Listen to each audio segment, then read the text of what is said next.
Et comme annoncé en titre, nous recevons pour ce 20h Aboubakar Nakanabo, ministre de l'économie et des finances. Bonsoir, docteur Nakanabo. Bonsoir, madame. Alors, ce soir, à l'ALT, il a été procédé au vote du projet de loi de finances pour l'exécution du budget 2025. Alors, on nous fait cas de recettes estimées à 3 149 milliards et des dépenses à 3 612 milliards. Il y a plus ou moins un équilibre. Quelles sont les priorités de ce budget 2025? Merci beaucoup, madame. En général, quand on présente le budget, on commence déjà par les éléments de contexte. Mais ce soir, particulièrement, je voudrais plutôt donner un message d'espoir, en lieu et place donc, des éléments de contexte. Et ce message d'espoir, je le fonde sur 5 éléments essentiels. Le premier élément, c'est l'accélération du rythme de la reconquête du territoire que nous constatons avec la réinstallation de plusieurs villages. Le deuxième élément, c'est l'espoir qui est donné à travers l'offensive agro-pastorale et halieutique qui nous a permis de faire 18% de taux d'accroissement de la production agricole pour cette saison.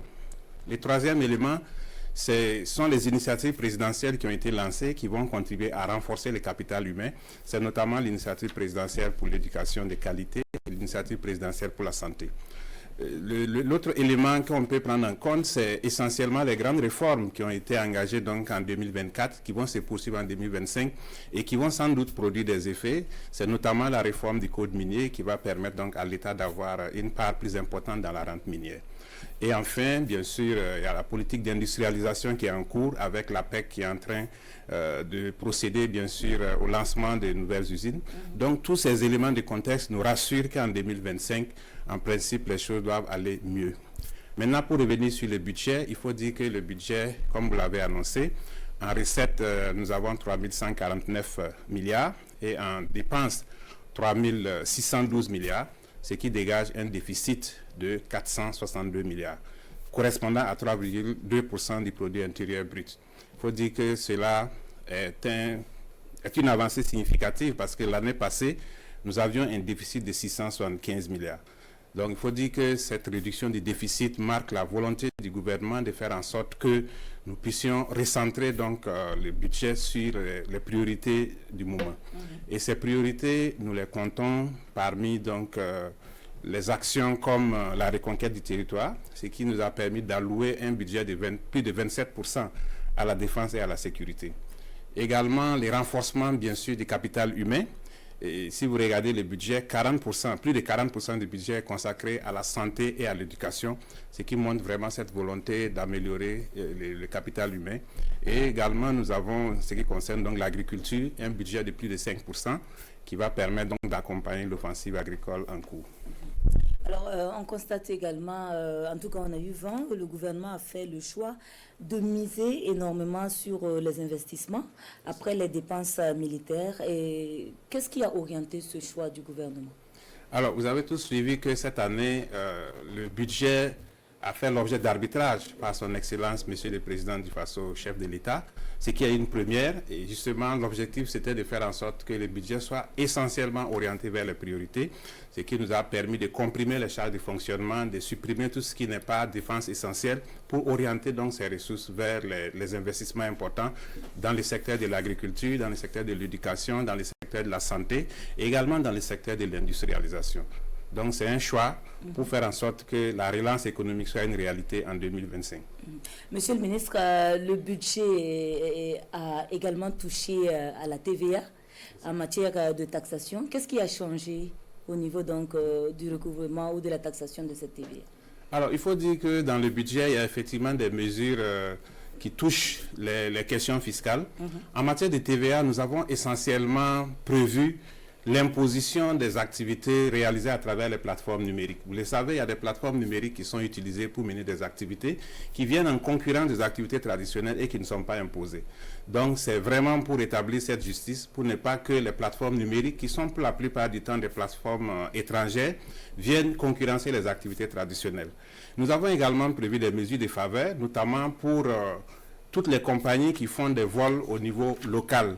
Parce qu'avec la situation sécuritaire, nous avons des localités qui sont très souvent ralliées à travers donc, des vols locaux. Donc, pour encourager cela, nous avons réduit les taux de la TVA pour les vols locaux qui passent de 18 à 10% et également exonéré donc l'essence d'aviation pour permettre aux compagnies aériennes qui font le transport local de pouvoir tirer leur épingle du jeu. Et nous avons également travaillé à réduire les délais de validité de l'attestation de situation fiscale qui était d'1 mois. Plutôt, on n'a pas réduit, on a plutôt augmenté. Ça passe d'1 mois à 2 mois, ce qui constitue une mesure de faveur donc, pour les entreprises. Alors, monsieur le ministre, avec la taxation de la TVA, ça fait un coût en plus pour le consommateur qui se plaint déjà du coût de la vie. Est-ce que ce n'était pas possible de différer ça pour peut-être le budget 2026? Non, je vous ai dit que pour la TVA, essentiellement, en ce qui concerne donc l'aviation, c'est une réduction. On est passé de 18 à 10%. Oui, pour les transactions électroniques, il faut dire que c'est véritablement pour faire en sorte que les plateformes étrangères ne viennent pas concurrencer des activités. Vous voyez, aujourd'hui, quand vous prenez une plateforme comme Netflix, chacun reste chez lui, il peut suivre les films sur Netflix. Donc, du coup, ça fait une concurrence à nos salles de ciné, comme Ciné Neroya, comme Ciné Burkina, qui vont perdre la clientèle parce qu'il y a une disponibilité donc, en ligne qui peut être facilement utilisée et qui n'est soumis à aucune imposition. Mais il y a déjà Pourtant, beaucoup de frais que les banques sont... coupent au niveau des cartes bancaires pour les transactions. Oui, mais ça, c'est effectivement le coût de la transaction par les cartes bancaires. Mais ici, il s'agit véritablement de rétablir une justice fiscale. D'accord. Alors, comment justement le gouvernement compte améliorer le recouvrement de ces recettes pour 2025? Oui, pour l'amélioration des recettes, nous avons beaucoup travaillé sur l'amélioration des plateformes de recouvrement des impôts, donc la digitalisation. Et dans les jours à venir, nous allons lancer la plateforme de numérisation donc, du cadastre, faire en sorte qu'on puisse optimiser l'impôt foncier en ayant une maîtrise de l'assiette de l'impôt foncier à travers la numérisation du cadastre. Bien sûr, cela va venir s'ajouter à toutes les actions de digitalisation que nous avons menées au cours de l'année 2024 et 2023. Et donc, nous pensons que tout cela contribuera donc à améliorer donc, le recouvrement de l'impôt. Et nous avons également institué ce qu'on appelle la facture normalisée électronique, qui va permettre à l'État de pouvoir avoir une maîtrise des activités réalisées par les entreprises. Alors, monsieur le ministre, avez-vous un mot à l'endroit de vos contribuables?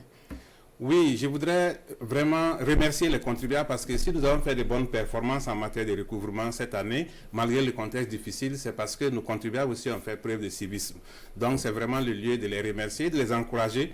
L'État va faire tout ce qu'il peut pour les accompagner, mais nous invitons bien sûr tout le monde. Quand on parle de contribuables, on parle de tout le monde, vous et moi y compris, que tout le monde puisse respecter bien sûr ses obligations fiscales.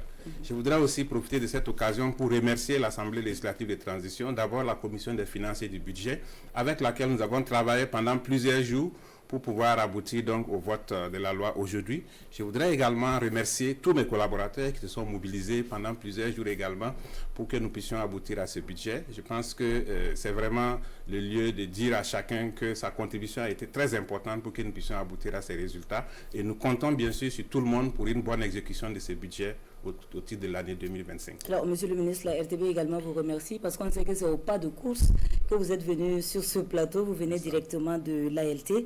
Merci de rester avec nous pour la suite de cette édition.